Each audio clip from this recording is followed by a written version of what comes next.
over last weekend, I was at a hatchet throwing contest I was competing in. And How'd that go? How'd that go? what's with all the laughter there? Hatchet throwing and the singing. Well, I learned a lot. Let me just say that. It was a late celebration of Mary's birthday with some of her friends and their husbands. So there were like 9 people at this place where you can drive go-karts inside, race against each other, and they put the results up on a screen. You know, you can see where you were. And then they have the hatchet throwing area where they've got, obviously some boards that are very easy for supposedly for a hatchet to stick into, very porous.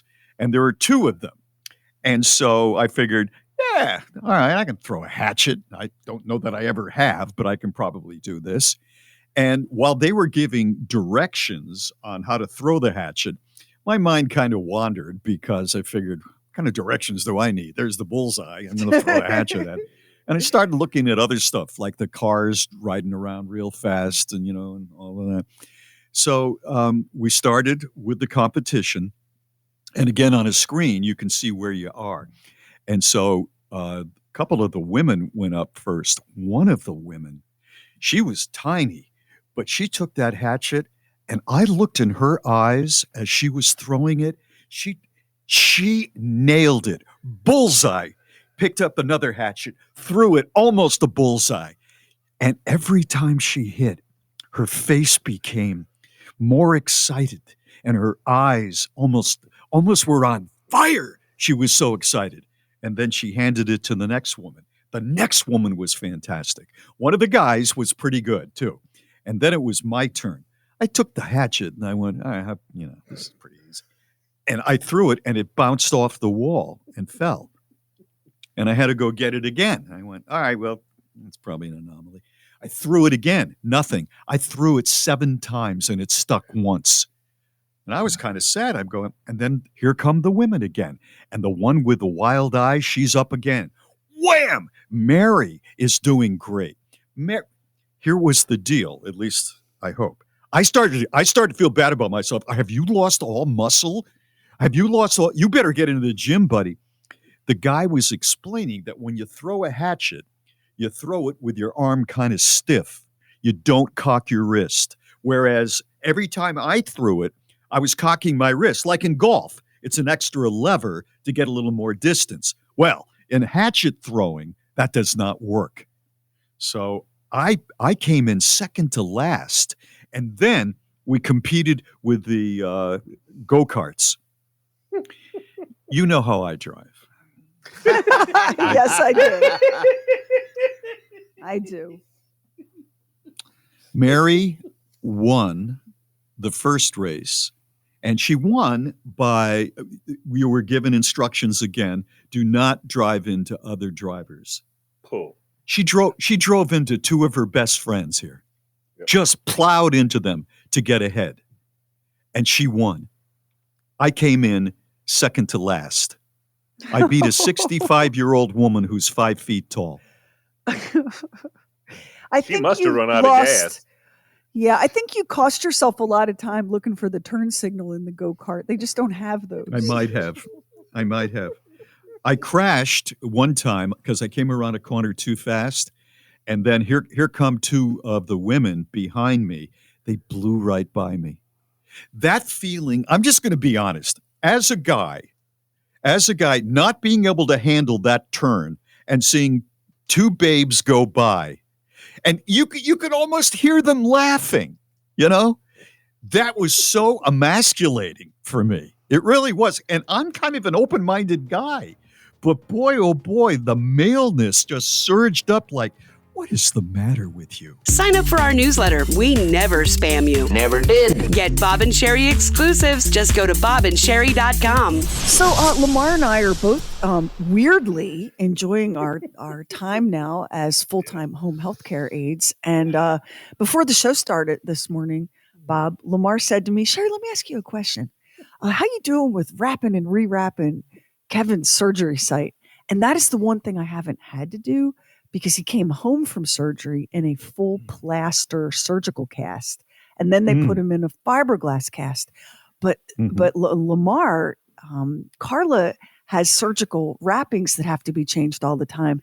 And I think, now in American healthcare, it's completely reasonable to expect that most of your post-op care will be performed by morning DJs and former Budweiser warehouse managers, because that's just how healthcare is in the United States now. Yep, that's right. And it's working for us. Yeah, it's really working. So how's that going, Lamar? How are you doing wrapping and rewrapping that surgery site? I asked them before I left the hospital. I said, now how long will we leave this wrap on? And they said, well, leave it on for at least 3 days.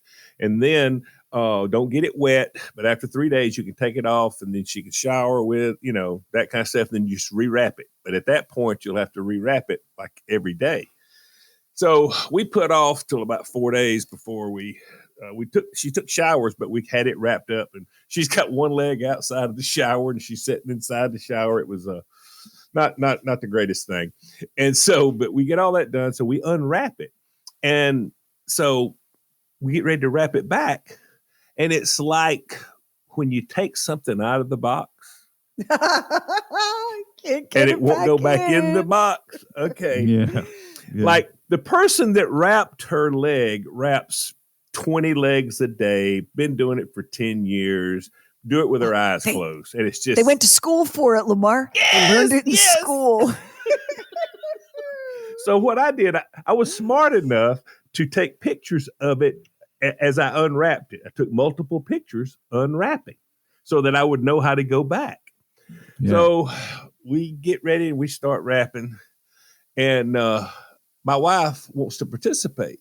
And she wants to be instructional. She can't wrap it herself, but she can't let me wrap it. Okay, you know what I'm saying?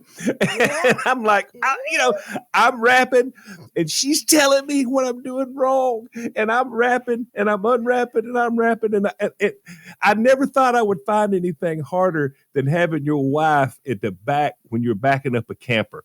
I thought that would be the end of our marriage. The second time we backed up a camper. I'm not sure we're going to be able to survive this, because it's like she goes, it's too tight. It's too tight. It's too loose. It's too loose. Oh, she said, you're not even on the way you wrap. She says, I can see my heel. I can see there's some skin. You can't have that. Don't make it too bulky. And I mean, I have wrapped and I have unwrapped, and I have wrapped and I have unwrapped. I'm telling you, oh my gosh. Hey, she needs to be glad Bob Lacey. She needs to be glad Bob Lacey isn't there. Have you seen him wrap a gift? Have you seen him wrap a present? See, the first thing I told her, I said, listen, do me a favor. You've seen me. I can wrap Christmas gifts. Like, no, I wrap a lot of gifts. I said, so here's what I want you to do. Just don't say one word. Don't say one word, and let me wrap it. And then if it's wrong, then we'll start all over again. Is that fair? Yeah, that's fair. I got about 1.5 inches above the ankle. She goes, well, I was going to tell you right now, that's not working. I said, what happened to the So, yeah. She needs to be able to relax. You maybe, play some music. James Brown, get that James Brown song, Get on Your Good Foot. See if that brings a little smile. Get on your good foot. Get on your good foot. Bob, this is going to give you chills, because Lamar and Carla also had to disinfect her leg with Dial soap before surgery, which Kevin had to do with a different kind of soap that we had to go find. And like before, like in the day leading up and before, like you have to disinfect your leg. And don't you feel like that's something they used to do for you at the hospital before they operated? I had to get specific Dial soap. We had to wash it the night before and the night of the surgery. And I'm thinking, ain't y'all got a jar of something up there that'll kill germs more than Dial soap? I mean, don't you swab that? Don't you swab that orange stuff on there? I mean, y'all got any alcohol? See, look, it's a hospital. Surely to gosh, you've got alcohol. They're covered in case something goes wrong. See, and they can say, well, we asked you to do that, and we have no proof that you did. Oh my! You did a bad job there, Lamar. That's why she's losing the foot. They're saving you money. They're saving you money because a swab of Dial soap will go on your bill as being $478. Use the Talk Back feature on the free Bob and Sheri app and leave us a message. I have something here that I look at it and I'm kind of ticked off because I've been hearing about this for a long time, but here it is again. By the way, I'm going to call this. I have a new feature I'm coming up with right now. It's called "They Say." You know how many things I look at, and it starts with "They say." They say robots will do more than a third of our household chores in the next decade. This is according to scientists. Artificial intelligence experts say food shopping will be the easiest for machines to master, followed by cleaning and dishwashing. The hardest will be childcare. This is out of Oxford University. They say in 10 years, domestic automation could reduce the amount of time spent on housework by 39%. What do you think about that? You think that's going to happen in 10 years from now? I Robots going to do it the can't dishes? happen soon enough. Yeah, it can't Yeah. happen soon. I'm currently the robot that does that. It can't happen soon Yeah, enough. yeah, But this idea of robots doing childcare, you know why it's yeah, so hard for them to learn? Because you have to love children to do right. childcare, and robots are Yeah. incapable of that. Yeah. Boy, you know what happened to me if I were a little kid? I'd be wanted, hey, Dad, could we go out in the back and throw the ball, throw the baseball? Why don't you get the robot to go out in the back, throw the baseball Bobby. with you, Bobby? And I'm there and I'm throwing it back and forth to the robot. And robot doesn't have a name, so I call him Mr. Wheels. Mr. Wheels, That's so sad. can you go out in So the backyard and throw sad. can you throw the baseball with me, Mr. Wheels? And we're out there. And then after a few days, Mr. Wheels, could I call you Daddy? This would be after a few days. This would be Mr. Wheels. Yes, Bobby. Please don't talk so much. It would be the same That's as with your right. real dad. Just like with my father. Just like with my father. Yeah, I don't know.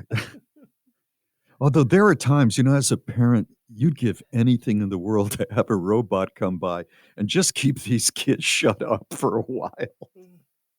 If you have like My 2 or 3 that are under the age of 10, it's just crazy. my parents would have had robot babysitters in a heartbeat. The problem is they wouldn't have been able to buy like real robot babysitters. So my Right. dad would have hooked a car battery up to some old lawnmower parts and a radio, and that would have been our Right. robot babysitter. Yeah, that's right. Just like the other kids. I mean, Mm. Lamar, can you imagine growing up with robot babysitters where you grew up? Come on. Well, it would have been nice not to get that secondhand smoke for 15 years. Yeah, that's right. Hey, with our luck, the robot smokes, The robot Yeah. smokes. Robot smokes and just turns its back because it's bored with us. The Bob, only reason I'm still alive is we didn't have air conditioning in the car, so they had to roll the windows down. Because if we'd had air conditioner, I'd have had black yeah. lung. I mean, yeah. I would not survive. I gotta say, Bob, having your robot nanny be called Mr. Wheels, I may not be able to finish the love rest that. of this day. It's the I love saddest thing I've ever heard. You got to stay alive. You got to just play the hand that you're dealt. If it's Mr. Wheels, it's Mr. Wheels. Can That's you all there imagine is the to it. stories, though? Bob randomly keying the mic and going, last night I was thinking about that time Mr. Wheels took me to get a haircut before my school pictures. I'm Right. scared I'm That's gonna right. start crying That's right right. now.